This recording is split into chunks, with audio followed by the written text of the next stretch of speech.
You are listening to the Horse Radio Network, part of the Equine Network family. Greetings, everyone. Coach Jen here, and thanks for tuning in to Horse Tip Daily, episode 1605. This time, I sit down with Stefanie Guillaume, owner of Stud Crud Busters, for a chat about gelding scars. Want to reach a passionate, engaged audience of horse lovers? The Horse Radio Network, with thousands of listeners worldwide, offers unique sponsorship opportunities to connect your brand with horse owners, riders, and enthusiasts. Over 90% of our listeners have bought a product from an HRN ad in the past year. Partner with HRN and take your brand to the next level. Visit www.horseradionetwork.com/advertise today. And I would like to welcome to the show Stefanie Guillaume. Stefanie Guillaume, equine therapist on Facebook, and she is the sole proprietor at Stud Crud Busters. And regular listeners over at Horses in the Morning will know that Stefanie made a visit by our place recently to help our boys be fresh and clean. Welcome to the show, Stefanie. Thank you so much for having me. Now, Stefanie, the reason I reached out to you is I was going down some kind of a rabbit hole that had to do with SI and stifle lamenesses in horses. And that somehow led me off into a side path into something called a gelding scar. And seeing as how we have 3 geldings at our farm here, and they all have their own little issues. I had needed to find out what the heck a gelding scar is. Is that a real thing, or is that just a lot of people spouting off nonsense? No, I do believe it. I very much believe it's real, and I've seen it firsthand quite often in horses. So your body's made up of connective tissue, including the horse's body too. You have your muscles and you have your organs, and then you have the tissue that connects everything, and that's what your fascia is called. So what happens, your body has a slide and glide effect to all of your tissues. It allows your tissues to move. It allows your body to move in different directions without interfering with each other. So what happens, there's different stresses that can happen to the body. One of them is a mechanical stress from doing something repeatedly over and over. So after a mechanical stress, you can have a traumatic stress, and that's, falling and hitting, landing on your knee, or you can have that you bumped into something, or like me the other day, I accidentally got a hoof from a horse into my leg. You get a little bit of a kick, and then you can have a traumatic stress to that area. Or you have a scar. And what happens with scars, a lot of scars come from surgeries, where you go in and you do a change to the body with a surgical incision. So when you have any of those stresses to your body wants to heal itself. And so it will send in collagen fibers to go back to that area to heal things over. Before you had any of those stresses, before you had a scar or the trauma to that area, you still have that slide and glide. But after the body has tried to heal it, the collagen fibers that it sends in, because it wants to protect it and strengthen it, those fibers won't be smooth necessarily anymore. They kind of send back in, and they kind of get a little bit jumbled, and they can get a little sticky. So what that causes is a little bit of a restriction in the movement to that area after the body has tried to heal itself. So one of the things that I like to think of, we're sitting here in chairs. And so if you were to just take your left arm and just kind of swing it around like you were swimming, and you feel that you have, freedom of movement in all of the areas. But now if you took your hand right above on your shirt, right over by your shoulder, and if you just grabbed a whole bunch of your shirt into your hand and kind of made a fist with it, now if you try to swing your arm, you're going to feel restrictions. You're going to feel a restriction in your chest. You're going to feel it in your neck, in your back, and you're not going to be able to move your arm as freely as before. So kind of the way that you just jumbled up that fabric is kind of the same way that you can think of a scar or any of the traumatic damage and repair that your body has done to that area. So when you think about what happens to a horse when they get castrated, when the horse is still a stallion, they have all of that freedom and the slide and glide to their tissues. But now a castration is a surgery. So with that surgery, they have to make an incision. There's two ways that they do it. They either lay the horse down or the horse is standing up. The benefits of laying the horse down is the veterinarian has full access. They have a lot of space and they can see what they're doing to the horse. So they'll go in, make an incision. They will pull out the testicles. They'll put an instrument on the spermatic cord, and they can go really high up. They crush it and they cut the spermatic cord, and then the cord should pull back up into the body. And that's why the vet likes to do that, because the horse is also fully anesthetized. The other way of castration is when the horse is standing up. It's easier on the horse in the sense that they don't have the trauma of laying down and having to stand back up after being anesthetized, because anytime you lay a horse down, it's hard and something can happen. But what can happen to the vet's perspective is they can't necessarily see and get to everything full access as if they could, as if the horse was laying down. So what they do, they just go in and they locally put anesthetic in that area, and it's harder for them to see what they're doing, but they go in there and they insert the needle to block around that area. Then the horse can relax his testicles all the way down. Then the vet can crush that spermatic cord a little bit higher up because gravity is taking the testicles down. But then the only issue is it's a little bit harder on the vet if they've done that procedure correctly, and it's harder for them to see. So what can happen, you can have some complications from a horse's castration, and they can get infected, they can get swollen, there can be bleeding, and then you run a high risk that area not healing correctly and smoothly and causing more scar tissue and more restrictions in the body.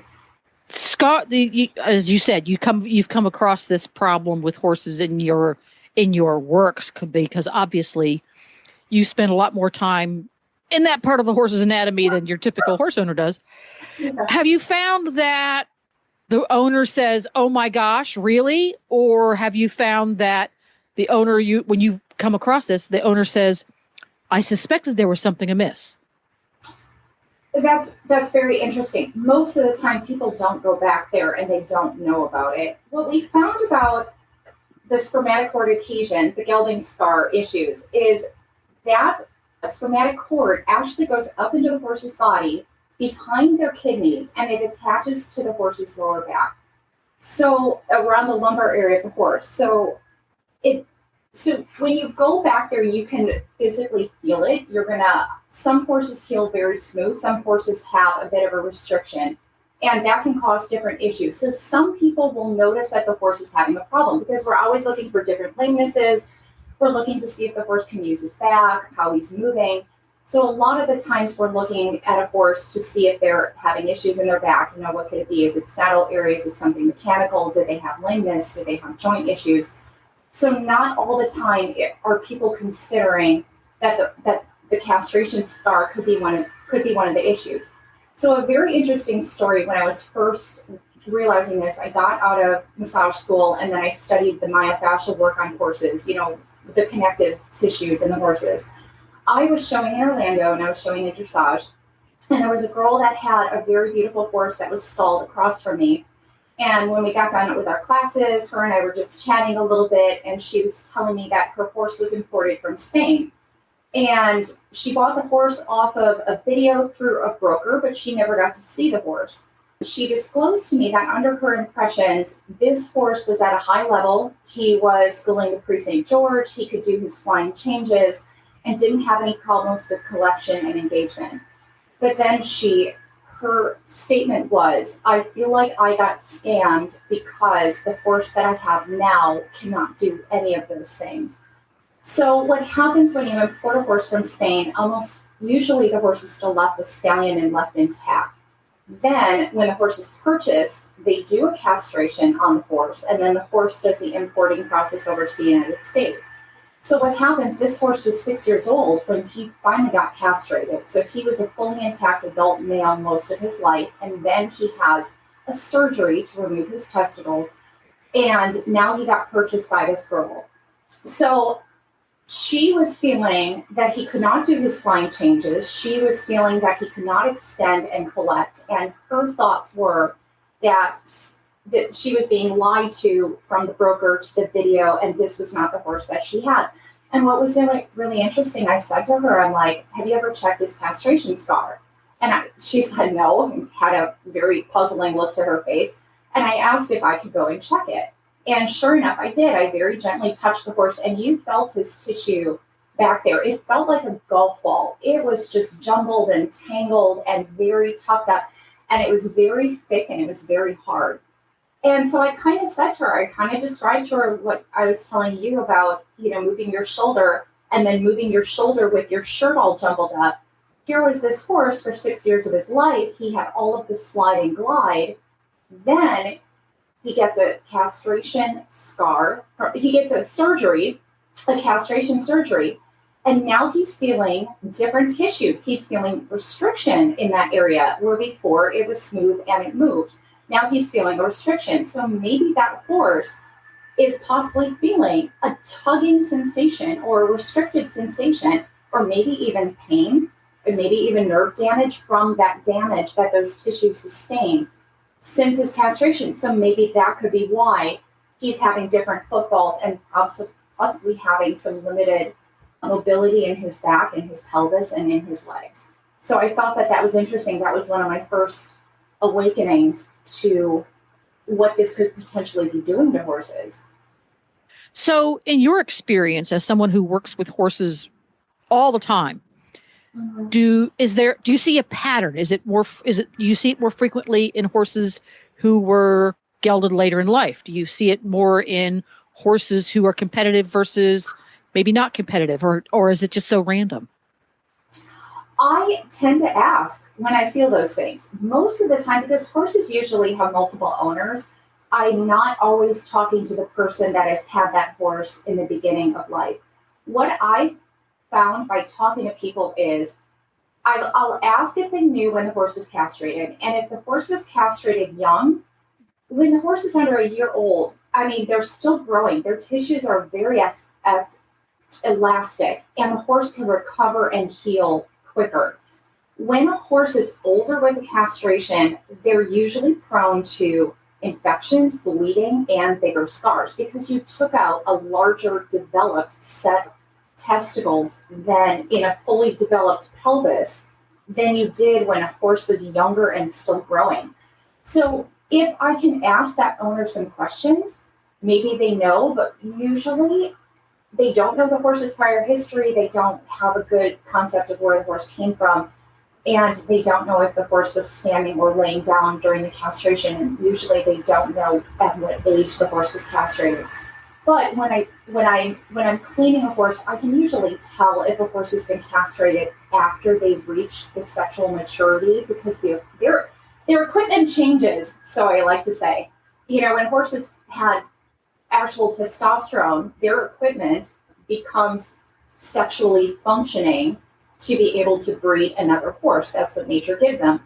Usually if the horse is castrated before, they don't have that same development because the testosterone is what kind of develops them into being a little bit more of a rooster to not being a rooster yet. So usually I can tell based on that, and then I'll go back and check to see if the castration was there.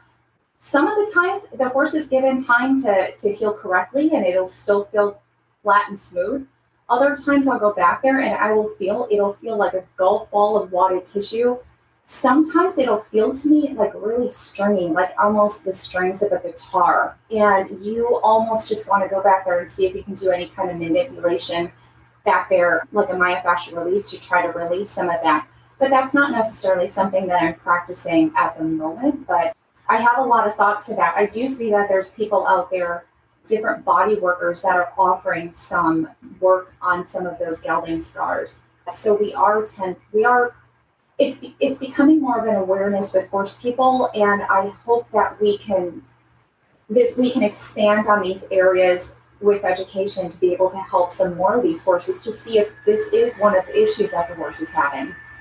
Very interesting stuff. So for someone who is fascinated by this topic or is curious about other problems that horses could have because they haven't been appropriately cared for for geldings and mares, and they wanted to reach out to you, what's a good way to find you? I get a lot of business through Stud Crud Busters on Facebook. I'm happy to talk to anybody there, and I get a lot of my messages. I have posted some of the information on this prior, and if there is somebody that is interested in something like this, I do have a couple of resources in the state of Florida of different practitioners who would consider going out to work on a horse and be able to potentially help those horses, people that I've referred out before to see if we can help the horses. And there's also some techniques that an owner, if they're willing, can potentially do themselves to work on that area a little bit too. So there is some learning in that area for the owner. And then if they needed to hire somebody to come in and help them who's very experienced, I know some people that can help with that. There we go. So just if you Google Stud Crud Busters, Stefanie has excellent SEO. You'll find her every time. And thank you very much for being on the show, Stefanie. Well, there you have it. Horse Radio Network has thousands of engaging podcasts for horse people, and you can have them sent right to your phone. Just subscribe via your favorite podcast player. This is Coach Jen, and I will be back again soon with another tip. Until then, go ride your horse. The Horse Radio Network and the Horse Radio Network hosts are not responsible for statements made by guests on the Horse Tip Daily. Please use your own judgment when listening to the tips on this show.